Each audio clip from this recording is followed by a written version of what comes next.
Hello students, my name is Naveen and welcome to our YouTube channel. So in this tutorial, we will learn that what is a private member in a class and what are the benefits of a private member, right? So let us try to understand it with the help of an example. So for example, मेरी class का जो नाम है वो है demo, right? So here I'm going to make a class first, class demo, right? और class के अंदर मेरे पास कुछ प्राइवेट मेंबर है right how so first of all let us learn that word how to make a private member right so किसी भी member को अगर आपने प्राइवेट बनाना है उसके आगे आपको लिखना है underscore underscore let's say val1 is equals to 0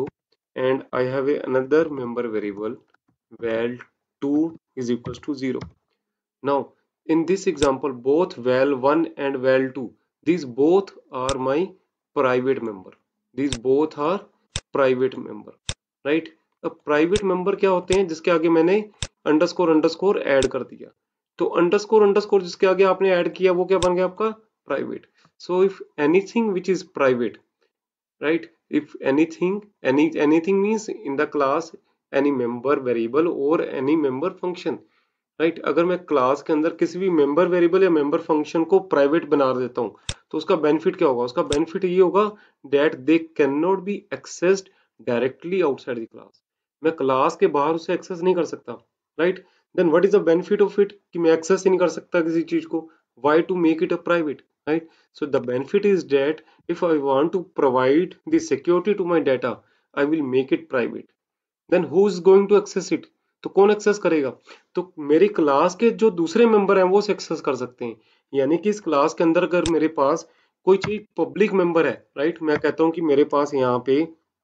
एक फंक्शन है def get data right get data नाम का एक फंक्शन है नाउ अगर इसके आगे मैंने अंडरस्कोर अंडरस्कोर लगा दिया तो ये भी प्राइवेट बन जाएगा तो मैं कहता हूँ ये अभी फिलहाल इसे मैं पब्लिक ही रखता हूँ मैं इसे भी प्राइवेट बनाना चाहूँ तो बना सकता हूँ राइट उसके मेंबर क्या है v1 v2 राइट अब ये वाला जो मेरा फंक्शन है this function is public now this get data function is a member of the class and this member function can access the private data but the private data cannot be accessed outside the class directly although get data is a member of the class this can access लेकिन class के बाहर कोई भी इसे access नहीं कर सकता तो मैं अगर कहूँ कि गेट डाटा के through I am going to assign the value to val1 and val2 तो you know that how to assign the value with the help of self तो सेल्फ आपका जो है फर्स्ट आर्गुमेंट होगा मेंबर का तो which represent the current object right तो जो भी कॉलिंग ऑब्जेक्ट होगा या करंट ऑब्जेक्ट तो self dot val1 is equals to v1 right in the next line I will write self dot val2 is equals to v2 right in the same way I have another public function disp data right and this is having only one default argument self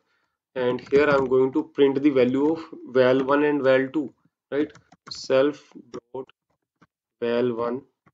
and here I will write print self dot val2 ये मेरे पास class में अब class के बाहर मेरे पास I know that if anything which is public that can be accessed directly but if anything which is private that cannot be accessed directly so here I'm going to make a object मैं यहाँ बाहर एक object create करता हूँ let's say name of object is obj1 is equals to demo right तो public member कौन सा है मेरे पास गेट डाटा और display data so if I right obj1 dot get data right and this get data required two argument so I'm going to assign them two value 10 comma 20 so where 10 comma it should be comma right so where 10 would be assigned to val1 and 20 would be assigned to val2 क्योंकि 10 और 20 किसे assign किए v1 और v2 को और v1 से मैंने उसे असाइन कर दिया val1 को राइट और v2 वाली वैल्यू मैंने असाइन कर दी val2 को राइट अब यहाँ पे अगर मैं लिखता हूँ obj1 dot disp data this is the another function so दोनों ही मेरे गेट डाटा और डिस्प्ले डाटा दोनों क्या है मेरे, दोनों public, I can use them. और ये दोनों जो पब्लिक मेंबर हैं वो अंदर क्या यूज कर रहे हैं, वो अंदर यूज कर रहे हैं प्राइवेट को, उसका नाम है underscore underscore, right, underscore underscore,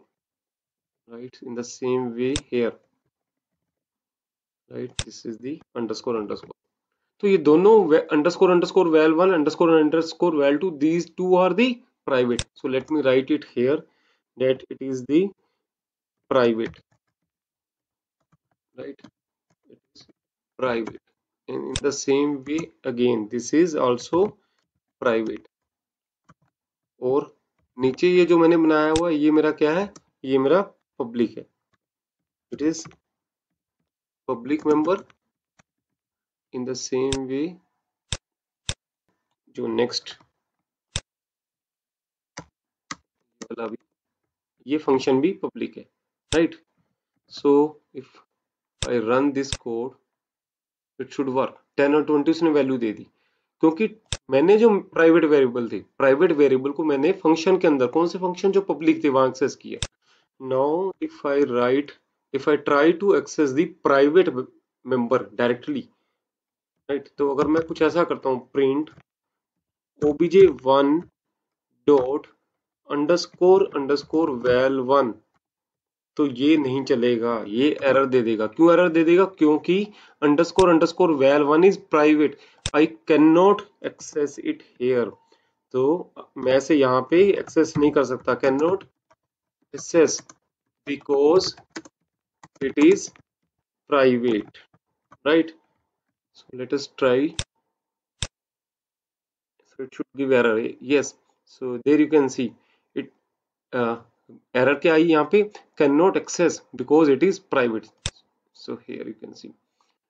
क्योंकि यहाँ पे क्या आ रहा है, attribute error, demo object has no attribute underscore underscore val 1, इस लाइन पे एरर आई, ठीक है। Attribute error, demo object has no attribute, वो कहता है एट्रीब्यूट ही नहीं है क्योंकि वो प्राइवेट है, तो वो प्राइवेट है इसलिए आप उसे एक्सेस नहीं कर सकते, right. So you know the difference between public and private. If anything which is public that can be accessed through the object of the class outside the class, तो मेरे पास गेट डाटा और disp data, this two member are the public, ये दोनों public हैं इसलिए मैं उसे एक्सेस कर पा रहा हूँ। लेकिन underscore underscore val 1 underscore underscore val 2 ये मेरे प्राइवेट हैं, तो जब मैंने इसे एक्सेस करना चाहा उसका एक्सेस नहीं मिला, राइट। तो if anything which is private that can not be accessed. तो ये बेनिफिट है कि अगर आप कहते हो कि आपको किसी मेंबर को प्राइवेट बनाना है, तो मैं प्राइवेट क्यों बनाऊंगा, क्योंकि मुझे उसका एक्सेस क्लास के बाहर नहीं देना, राइट। सो प्राइवेट फीचर इसीलिए आया to give the security to your member, right? I hope everything is clear. In case you have any doubt or you have any query, so you can ask in the comment section, right? So thank you sir, thank you for watching.